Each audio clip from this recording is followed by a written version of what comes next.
नमस्कार। मैं हूँ आपकी होस्ट आरजे अंजू, आपके साथ ओनली विमेन के मंच पर। और आज आपको फिर से अपने मंच के बारे में बताना चाहूंगी कि ये मंच हमने शुरू किया है सिर्फ महिलाओं के लिए, जो कि इसमें विश्व की सारी महिलाओं का स्वागत है, जो उनका अपना घर है, जहां उनको पूरी स्वतंत्रता है कि वो अपने सपनों को उड़ान दे, जहां वही रानी है और वही राजा है, उनका ही राज है और उनकी ही आवाज है, उनकी अपनी रचना धर्मिता है, अपनी कल्पना जीविता है। और जो महिलाएं होती है वो किसी से कम नहीं होती। तो आज मैं इसी कार्यक्रम में हमारी जो अगली अतिथि हैं उनका आपसे परिचय कराना चाहूंगी। यह श्रीमती मंजू डालमिया, जो कि कोलकाता से हैं। तो चलिए विलंब न करते हुए उन्हीं से बात करते हैं। स्वागत है मंजू जी आपका हमारे मंच पर। आपका स्वागत नमस्ते। है हमारे मंच पर। नमस्ते। नमस्ते। कैसी हैं आप? मैं एकदम ठीक हूँ, आप कैसी हैं? मैं एकदम बढ़िया। और आपसे बात करके और बढ़िया हो जाऊंगी। मंजू जी, मैं आपसे ये प्रश्न करना चाहती हूँ कि आप हमारे जो व्यूअर्स हैं, जो हमारे दर्शक हैं, वो जानना चाहेंगे आपसे कि आपका जो जीवन है, प्रारंभिक जीवन, उसके बारे में बताइए। कहाँ से हैं, आपकी पढ़ाई कहाँ से हुई, क्या करना चाहती थी बचपन में, तो आपके सपनों को कितना सपोर्ट मिला और किससे मिला, बताइए। मैं एक जॉइंट फैमिली से बिलोंग करती हूँ। बचपन में हम लोग 5 भाई बहनों का परिवार और मम्मी पापा, जी। और साथ में पहले तो हमारे ताई जी और ताऊ जी भी रहते थे। तो हमेशा हमने हिंदू परिवार का जो एक जो होता है जॉइंट फैमिली सिस्टम, उसको फॉलो अप किया था। जी। सच पूछिए तो इतने भाई बहनों में कोई पर्टिकुलर ऐसी कोई प्रारंभिक विश बोल के या सपना जैसा नहीं था कि भाई बस एक होता था सुबह की सुबह उठा, खाया पिया, स्कूल चले गए। बट हम्म। हाँ, भाई बहनों के साथ में अपनी वो जो एकता, बदमाशियां, खेल कूद जो था वही हमारा एक मेन टारगेट, और पढ़ाई ये रहता जी। था। पर जैसे जैसे हम थोड़े बड़े हुए तो एक सोच समझ के हिसाब से जब मुझे थोड़ी कोई समझ भी आई होगी, तो शायद सपनों के रूप में मैंने कभी ऐसा नहीं सोचा था, बल्कि एक ऑर्डिनरी महिला और ऑर्डिनरी लड़की के हिसाब से उस जमाने में जो हुआ करता था कि भाई हम्म। मैं अच्छे से पढ़ाई लिखाई करके उसके बाद भी मेरी शादी हो तो वो कोई बहुत अच्छे घर में हो, जी। और एक भाई सपनों का जो राजकुमार हो वो इतना अच्छा हो कि वो खूब तो कमाए और साथ साथ मुझे बहुत सारा प्यार और अटेंशन दे, जी। और घर के नीचे गाड़ी हो। ये जो छोटी छोटी जो इच्छाएं और कल्पनाएं हम्म। किया करती थी, हम्म। बस वो ऐसा कुछ करियर ओरिएंटेड मेरी कोई इच्छाएं उस समय नहीं थी। हाँ, बट उस समय मुझे याद है जब मैंने अपनी बैचलर्स की डिग्री पूरी कर ली थी, जी। मेरे कुछ एक दोस्त कंप्यूटर कोर्सेज में जा रहे थे, और किसी वजह से फिनेंशियली या कुछ प्रॉब्लम की वजह से माँ ने मुझे, जबकि माँ मेरी बहुत बड़ी सपोर्टर थी हम सभी भाई बहनों की, पापा तो बहुत ही सिंपल लाइफ जिया करते थे और जी। उनका उनकी हर हाँ माँ की हाँ में होती थी। तो जी। माँ ने तो कभी भी हमारे इम्प्रूवमेंट के लिए, हमारे विकास के लिए, हमारे मानसिक हो चाहे फिर शारीरिक हो, किसी भी विकास के लिए हम लोगों को कभी भी बैकआउट किया नहीं। और जी। चाहे वो फाइनेंस का लिमिटेड सोर्सेस था या उनकी जी। स्वतंत्रताओं में उनको जो कुछ थोड़ा बहुत भी जो अवेलेबल था उसमें भी वो हम लोगों को हेल्प और सपोर्ट में हमेशा आगे ही थी। हम्म। बट समहाउ वो मेरी इच्छा पूरी नहीं हो पाई जो कि मेरे बचपन में दबी रह गई। जी। और फिर उसके कुछ ही महीनों बाद फिर मेरी शादी भी हो गई। जी। शादी होने के बाद मेरे प्रॉब्लम ये हुआ कि I cannot say this is a problem, मेरी जो डेस्टिनी ने मुझे जहां लेके गया। जी। मेरे हस्बैंड अब्रॉड में काम करते थे और अफ्रीका में वो आपके वेस्ट अफ्रीका में नाइजीरिया में हमें जाना पड़ा शादी होने के बाद। जी। तो वहां पे प्रोफेशनली बोल करके मेरे लिए कुछ भी मैं अपने लिए हासिल ना कर पाई। जी। बट हाँ, एक गृहिणी के हिसाब से मैंने बहुत कुछ सीखा। जो माँ से जो ट्रेनिंग मिली थी वो तो थी ही, साथ में अकेले रह के और अपने वहां के दोस्तों के साथ में खाना बनाना, सब वैरायटीज बनानी, लोगों के संग में मिंगल अप होना, जी। अलग अलग कास्ट के लोग, अलग अलग भारत के, जो हमारे बोलते हैं यूनिटी इन डाइवर्सिटी, वो यस। सारा रूप मुझे वहां देखने को मिला। मिला। और अपने आप को मैंने उस वे में काफी एक्सप्लोर किया। जी। कि वर्ल्ड में इधर से उधर जाना, अगर अकेले ट्रेवल करना, उसके पहले तो मैं शायद फ्लाइट में, शायद क्या, मैंने मैंने कभी विमान यात्रा की ही नहीं थी। जी जी। तो एक बार में मैंने इंटरनेशनल यात्रा भी की और अपने पति के साथ बहुत कुछ वहां रह करके मैंने सीखा, बहुत पढ़ा। वहां के जो बच्चे थे उन लोगों को हिंदी नहीं आती थी, तो मैंने जी। इनिशिएटिव लेके उनको हिंदी में वाह। अपने घर पे ट्यूशन भी पढ़ाया। और हालांकि बाद में जब मेरे भी जो बच्चे हुए वो बाहर रह के भी हम्म। मैंने वो उनके सब्जेक्ट फिक्स कर दिया था कि चाहे तुम दुनिया के किसी भी कोने में हो, बट हमारी जो राष्ट्रभाषा है और जो हमारा मातृभाषा मूल हमारी। भाषा का जो मूल जो आधार है वो हमें सीखनी ही है। वो हमें बोलना भी आना चाहिए और लिखना भी आना चाहिए और पढ़ना बहुत भी आना बढ़िया। चाहिए।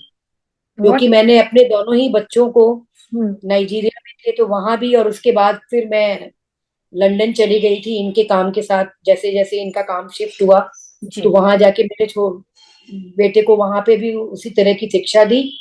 और जब हम लोग भारत वापस लौट करके आए, इंडिया वापस हम्म। लौट कर आए, तो वहां छोटे बेटे को भी उसी तरह की शिक्षाएं दी और अपने उनके जीवन को उसी हिसाब से आगे बढ़ाया।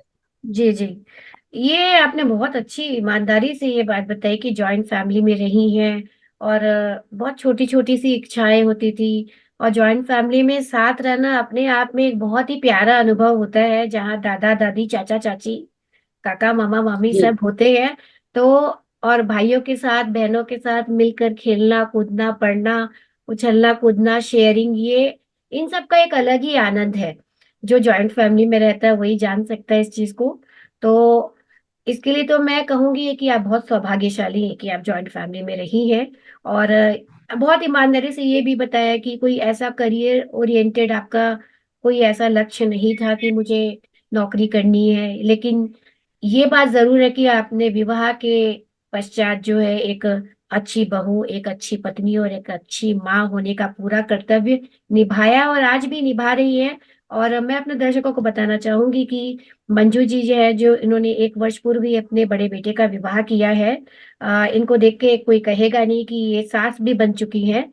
और इन्होंने ठीक बोला कि ये बाहर काफी घूमी है, बाहर काफी रही है, काफी एक्सप्लोर किया है।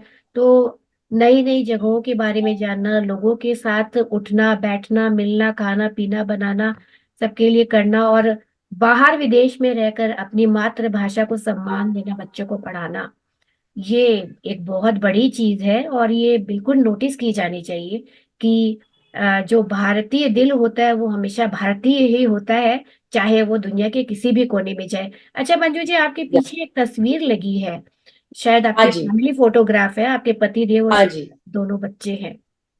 हाँ जी। उन बच्चों के बारे में थोड़ा बहुत बताएं। हाँ, ये तस्वीर एक्चुअली हम लोग साउथ अफ्रीका घूमने गए थे, हो गए 10 से 12 साल। जी। क्योंकि मैंने आपको अभी बताया कि ट्रैवल करना हमारा शौक भी है। मेरे पति को, मेरे हस्बैंड को बहुत ज्यादा वो शौकीन है घूमने जी। फिरने के मामलों में। और मेरे दो बेटे हैं। बड़ा हम्म। बेटा अभी 30 साल का हो गया है और दूसरा बेटा अभी इसी साल 25 का हो जाएगा मई में। अच्छा। बड़ा बेटा की मैं, जैसे कि अंजू जी आपने बताया कि लास्ट ईयर ही उसकी शादी हम्म। की है मैंने। हम्म। तो बेटे बहू दोनों यूएसए में, न्यूयॉर्क में है। बेटा इन्वेस्टमेंट बैंकिंग में वेरी है गुड। और बहू अभी एमबीए कर रही है। और छोटा बेटा ने भी सीए कर लिया है। एक्चुअली मेरे परिवार में सभी ने सीए की लेगेसी कायम की है। मेरे जी। हस्बैंड भी सीए है, मेरे बड़ा बेटा भी सीए है हाँ। और मेरा छोटा बेटा भी सीए है। हम्म। और छोटा बेटा भी अभी सीए करके आईटीसी में जॉब कर रहा है। बहुत बढ़िया। तो बच्चे भगवान की दया से सब अच्छे से स्टैंड कर लिए हैं। प्लस मेरी बहू रानी भी बहुत, बहू रानी नहीं कहूंगी उसे, मेरी बेटी जैसी ही बेटी। है।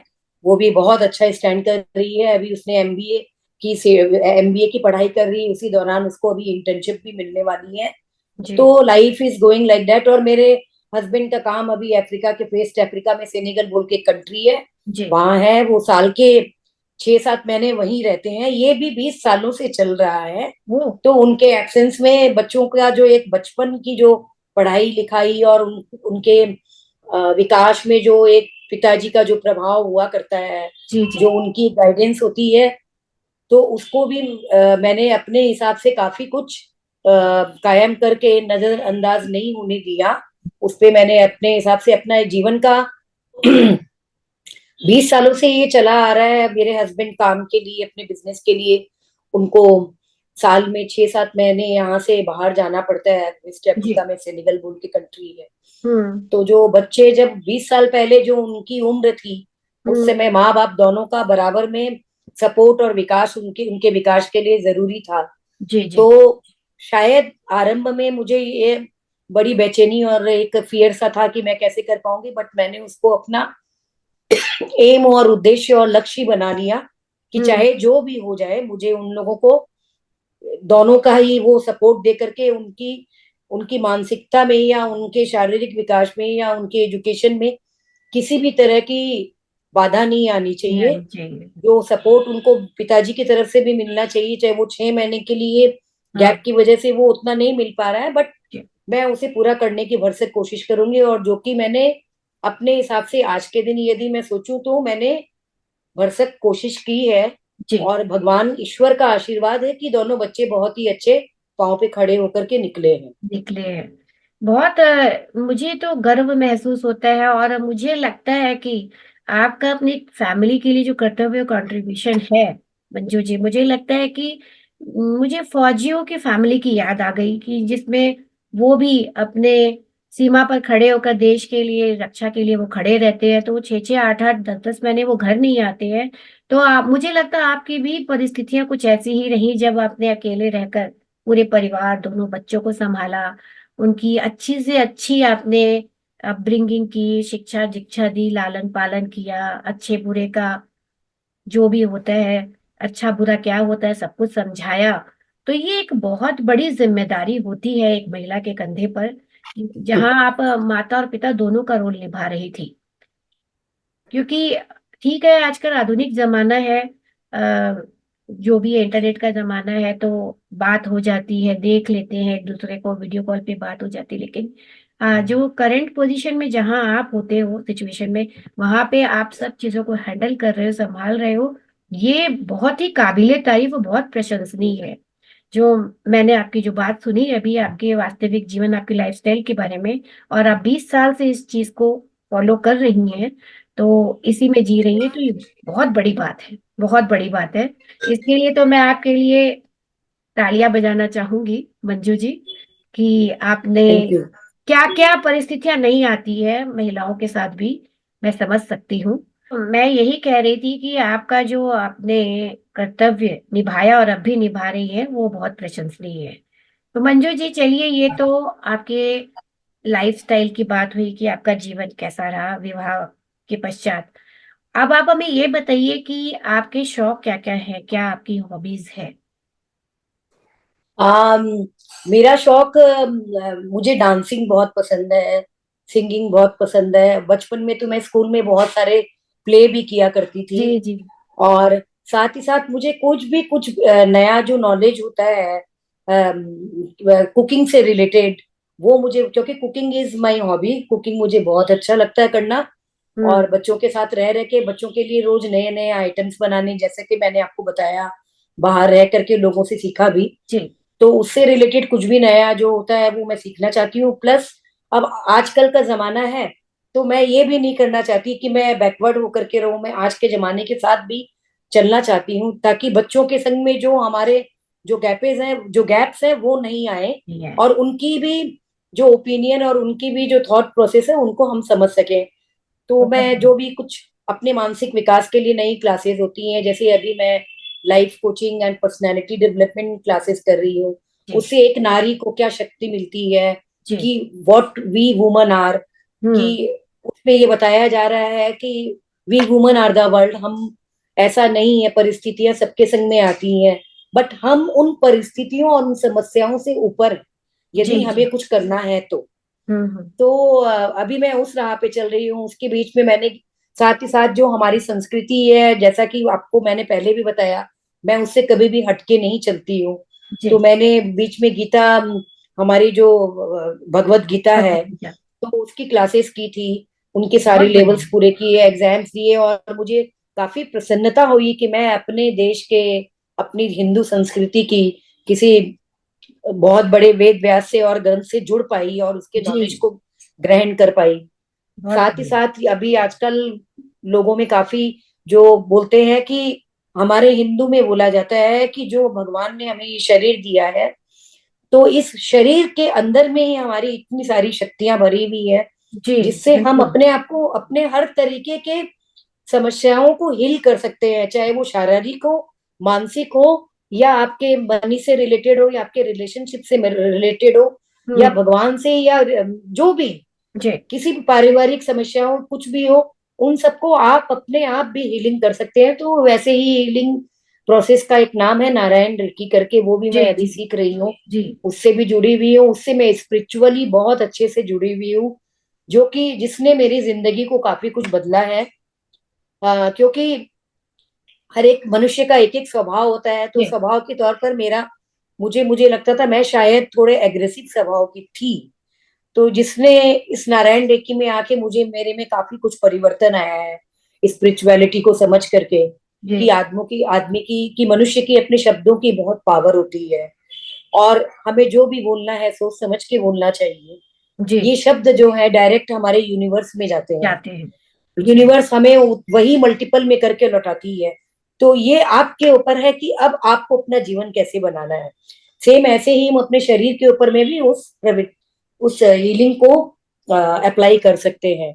तो इस हम्म। तरह से जो कुछ नया नया कुछ ऐसा आता है, जो मेरी इच्छाएं हैं, मेरी डिजायर्स हैं, और जो ज्ञान मुझे लेने का मन करता है, वो मैं हाँ। उसकी ओर भी आगे अग्रसर बढ़ रही हूँ। साथ ही साथ मैं अपने स्वास्थ्य के प्रति भी सजग है काफी आप। जागरूक हूँ। जी। मैं अपनी फिटनेस को ठीक रखना चाहती हूँ। मैं एक्सरसाइज करती हूँ, योगा करती हूँ, वॉक, मॉर्निंग नहीं तो इवनिंग वॉक करती हूँ। जो हम्म। कि मैं सब महिलाओं को बोलना चाहूंगी, ऐसा कुछ भी नहीं है कि अपने शरीर के लिए अपना तन मन धन सब कुछ दे दिया और हाँ। स्वयं का कुछ भी नहीं किया। जी ये चीज मैंने अपने ऊपर उतारी है पूरी तरीके से। मैं अपने मन का खाती भी हूँ, मैं अपने मन का करती भी हूँ, मैं अपने शरीर का भी ध्यान रखती हूँ, और मैं अपने परिवार वालों का भी ध्यान रखती हूँ, जी। और मैं अपनी परिवार वालों से कुछ आशाएं भी रखती हूँ। ऐसा बिल्कुल। नहीं कि मैं आशाएं नहीं रखती। तो आशावादी ये जी जी। मेरा अपना पहलू है। जी। आपकी इतनी सारी जो बातें आपने बताई उससे मुझे एक बात समझ में आई कि ये जरूरी नहीं है कि आप अगर करियर ओरिएंटेड ना हो तो आप कुछ कर नहीं सकते। लाइफ में बहुत कुछ है करने के लिए, जिसका उदाहरण मंजू जी है। जो इन्होंने बताया अपनी संस्कृति से जुड़ी है, अपनी सभ्यता, अपने सनातन धर्म से जुड़ी है, और इतने साल विदेशों में रहने के बाद भी इनका जो हृदय अब भी हिंदू है, सनातनी है, और जिसके लिए इन्होंने भगवत गीता की क्लासेस की हैं। और इनके घर में जो माहौल है, बच्चे सारे अंग्रेजी मीडियम में पढ़े हैं लेकिन घर पे ये लोग हिंदी में बात करते हैं, और हिंदी कन्वर्सेशन इनके बच्चों को बहुत अच्छी तरह आती है। तो ये सब हमें सीखना चाहिए कि हम चाहे कितने भी आधुनिक हो, कितने भी पढ़े लिखे हो, लेकिन हमें अपनी संस्कृति का, अपनी भाषा का सम्मान हमेशा करना चाहिए। वो ही सर्वोच्च है हमारे लिए। और इसके अलावा इन्होंने रेकी की बात की, नारायण रेकी की, जो स्पिरिचुअलिटी की बात की, तो काफी स्पिरिचुअल हैं आप। ये होना चाहिए क्योंकि मुझे लगता है कि लाइफ में एक टाइम के बाद आपको, अब वो आपको स्पिरिचुअलिटी की तरफ ले जाती ही है। आप चाहे कहीं भी रहें, कुछ भी करें, क्योंकि मन की जो शांति होती है वो इसी से आती है। तो इससे तो, और आपने खुद ही कहा कि काफी परिवर्तन है आपके अंदर इस बात को लेकर, तो और लाइफ को लेके आपका बहुत पॉजिटिव एटीट्यूड है, ये देखा मैंने। और इतना सुंदर आपने संदेश दिया महिलाओं को कि अपनी फैमिली के लिए करें लेकिन अपने लिए भी। यदि आप अपने आप को अच्छा रखेंगे, बिल्कुल। रखेंगी, फिट रखेंगी, तो आप अपने परिवार को, अपने साथ जुड़े हुए लोगों को भी खुश रखेंगी। बहुत अच्छी बात कही है आपने। और थैंक यू सो जी, वेलकम। और मच। कोई ऐसी बात, जैसे इन्होंने एक बात और कही कि अपनी बहू को ये बिल्कुल अपनी बिटिया की तरह, क्योंकि तो ये आप ये देखिए कि जमाने के हिसाब से चल रही हैं, अपने विचारों में बदलाव किया है, पहले ऐसा नहीं था। तो मंजू जी, ये बदलाव आप में समय के साथ आया अपने आप ही। हाँ जी। जी। तो समय के साथ चलना बहुत जरूरी है, ये भी एक इन्होंने संदेश दिया है कि जो चीजें पहले थी वो जरूरी नहीं है कि आजकल के दौर में वो चीजें उतनी वर्क करें। आपको मतलब कुछ ना कुछ तो उसमें फेर बदल करने की जरूरत पड़ती है। मैंने सुना है, मैं जानती भी हूँ आपको पर्सनली, क्योंकि आप अच्छा गाती भी हैं, आप कविताएं भी लिखती हैं, तो काफी क्रिएटिव भी है। क्या आप हमारे दर्शकों को कुछ कोई गीत या कोई कविता सुनाना चाहेंगी? कोई गीत आपका, कविता अगर आपको याद नहीं है तो कोई मनपसंद आपका कोई गीत हो, उसकी दो चार लाइनें आप अगर हमारे दर्शकों को सुना सकें। लव यू जिंदगी, अरे वाह, वेरी गुड। लव यू जिंदगी, हम्म, मैं शायद इसके बोल भूल गई हूँ, बट ये कोई गीत बात मुझे नहीं, बहुत इट्स ओके। पसंद है। जी जी, ये गीत आपको बहुत ज्यादा, आपने जो शुरुआत की उसी से ही पता चलता है कि आपके अंदर जीवन कितना जीवित है, कितना जिंदा है, और आप कितनी आनंदित रहती हैं। और भी कोई गीत अगर आपको आता है तो आप सुना सकती है, कोई जरूरी है अगर आप इसके शब्द भूल गई हैं कोई बात नहीं है। कोई और गीत हो जो आपके दिल को छूता हो, या बचपन में सुना। हंसते गाते जहां से गुजर, दुनिया की तू परवाह न कर, बीत जाएगा ये यूं जमाना, ये यहाँ कल क्या हो किसने जाना, वाह, जिंदगी एक सफर है सुहाना, यहाँ कल क्या हो किसने जाना। वाह, बहुत थैंक यू। खूबसूरत आपने गाया। और आपके अंदर जो जिंदा दिली है ना मंजू जी, पॉजिटिविटी के साथ, मतलब कि मुझे लगता है कि जो भी आपके टच में रहता होगा वो भी उसे फील करता होगा। मैं इतनी दूर बैठी हूँ तो लग रहा है कि बहुत उमंग और बहुत जोश भर गया है, भर दिया है आपने मेरे अंदर। तो अपनी जिंदा दिली को आप हमेशा बनाए रखिए, मैं ये कहूंगी बिल्कुल। आपसे। जी। और जैसा बिल्कुल। कि हमारा ये मंच है महिलाओं के लिए, तो और 8 मार्च को यानी कि शनिवार को हाँ इंटरनेशनल जी। वुमेन्स डे भी है। तो क्या हाँ आप जी। हमारे देश की, हमारे संसार की सभी महिलाओं को अपनी तरफ से कोई संदेश देना चाहेंगी? आम इन जनरल मैं यही कहना चाहूंगी कि तुम नारी हो या पुरुष हो, जो भी हो, तुम नारी हो। हम्म। हम्म। तो नारी का अर्थ ये नहीं है हिंदुत्व में कहीं पे भी, धर्म में भी, या पहले के इतिहास के हिसाब से भी ये नहीं कहा गया था कि नारी की तुम कमजोर हो। नारी तुम शक्ति हो। वाह। आज इनका बड़ा बड़ा परिणाम हम अपने, यदि प्रूफ ढूंढना चाहें तो हम अपने पुराने इतिहास में, हिस्ट्री में भी जाएंगे, हिस्ट्री में भी देखेंगे। तो झांसी की रानी है, और फिर यदि धर्म के हिसाब से जाएं, जो वेलफेयर के हिसाब से मदर टेरेसा हैं, और प्राइम मिनिस्टर के हिसाब से हमारी इंदिरा गांधी जी हैं, वाह। और आपके स्पोर्ट्स के हिसाब से जाएं तो बहुत सारी ऐसी विभूतियां हैं, जैसे पीटी उषा है। जी। और अभी जो नई नई, और जो अब तो क्रिकेट के वर्ल्ड में, हॉकी के वर्ल्ड में, आपका बॉक्सिंग में सिंधु है, आपने सानिया मिर्जा है, बहुत सारे उदाहरण तानिया मिर्जा है। हैं। तो सभी क्षेत्र में आप देखिए नारियां किससे कम है। इसी से काम कम। में भी प्रोफेशनली ले लीजिए, बड़े बड़े बैंक्स हैं, बड़े बड़े बिजनेसेस हैं, सब कुछ, सबकी बड़ी बड़ी सीईओज हमारी नारियां कर रही हैं। बिल्कुल। गृहिणियों के रूप में ले लीजिए, तो हाँ। आप बैठी हैं, हम बैठे हैं, और हम जैसी और कितनी नारियां बैठी हैं। जी तो जी वो घर भी संभाल रही है, बच्चे भी संभाल रही है, अपने पति देव को भी संभाल रही है, अपनी क्लासेस भी कर रही है, जूम पे अपना इंटरव्यू भी दे रही है, जी जी, और पिक्चर्स भी देख रही है, घूम रही है, फिर रही है, और सारे, सब कुछ, सारे काम कर कुछ रही कर है। रही है। तो मैं फिर ये सही शब्दों में ये बोलना चाहती हूँ, बहुत ही छोटी सी बात, कि क्यों ना खुल के जियो, खुल के हम्म। जियो। जी तुम अपने अस्तित्व को बना के रखो। ऐसा कुछ नहीं है कि आप शादी हो गई तो जी, आप बस अपनी फैमिली के लिए जी करके, अपने इच्छाओं को मार के, हर एक इच्छा के लिए जहां चाह है वहां राह है। आप बस बहुत एक बार बढ़िया। उस अपनी चाह को एक बार आप जला के देखिए, अपने मन में प्रज्वलित कीजिए। तो ऐसी कोई भी चाह या इच्छा नहीं है जो आप पूरा नहीं कर सकते। आप नाचना चाहते हो, आप नाचो। आप खाना बनाना चाहते हो, खाना बनाओ। आप जी करियर बनाना चाहते हो, करियर बनाओ। लेकिन खुल के जो जियो। जी अब जी। ऐसा, अब वो वक्त चला गया कि घुट के अपनी इच्छाओं को मार के जियो। ऐसा नहीं। और ना मैं ऐसा बोल रही हूँ कि अपने परिवार को के ऊपर चल के और उसके इच्छाओं को जी मारकर अपनी जी इच्छाओं जी को पूरा करो। मैंने ऐसा कुछ नहीं कहा, किंतु अपनी इच्छाओं को भी तुम ना घोटो। जी, उसका सबसे मैं बड़ा यही उदाहरण तो चाहती हूँ। आप है ना, कि आपने जो भी अपनी लाइफ में किया है, परिवार को साथ लेकर चली हैं आप उस पे। तुम नारी हो, तुम शक्ति हो, तुम पूजा हो, तुम सुंदर हो। तो नारी के जी जो इतने सारे रूप हैं, उन सबको आप सोचिए, इतने सारे रूप किसी पुरुष को भी नहीं मिलते हैं। जी नारी जी। के पास इतने सारे वो अन्नपूर्णा है, वो दुर्गा की शक्ति है, वो सरस्वती माता है, वो हम्म। धन की शक्ति है। जी सब कुछ महालक्ष्मी। नारी ही नारी है। तो बिल्कुल। उन सभी रूपों को याद करते हुए क्यों ना नारी दिवस के दिन हम ये प्रण लें कि हम अपने आप को जितना ऊंचा उठा सके, अपने अपने हर स्तर पर क्यों ना उठाएं। सुंदर, हम सुंदर दिखें। हम माँ का रूप है, हम बहन का रूप है, हम बीवी का रूप है, हम एक स्त्री का रूप है, हम एक सहेली का रूप है। जी हमारे में सारे रूप बसे हुए हैं, सारी देवियां बसी हुई हैं। तो हमको अपना वह रूप और वह स्तर हम बना के रखना है। जी। यही मेरा संदेश है सारी बहुत नारियों से। बहुत आपने संक्षिप्त में बहुत सारी बातें बताई है। और एक महिला, एक नारी जो है वो किसी से कम नहीं होती। आपने जो कहा उसका सार बस यही है। मैं ये लाइनें आप ही को डेडिकेट करना चाहूंगी कि नारी प्रीत में राधा बने, नारी प्रीत में राधा बने, गृहस्थी में बने जानकी। नारी प्रीत में वाह वाह। राधा बने, गृहस्थी में बने जानकी।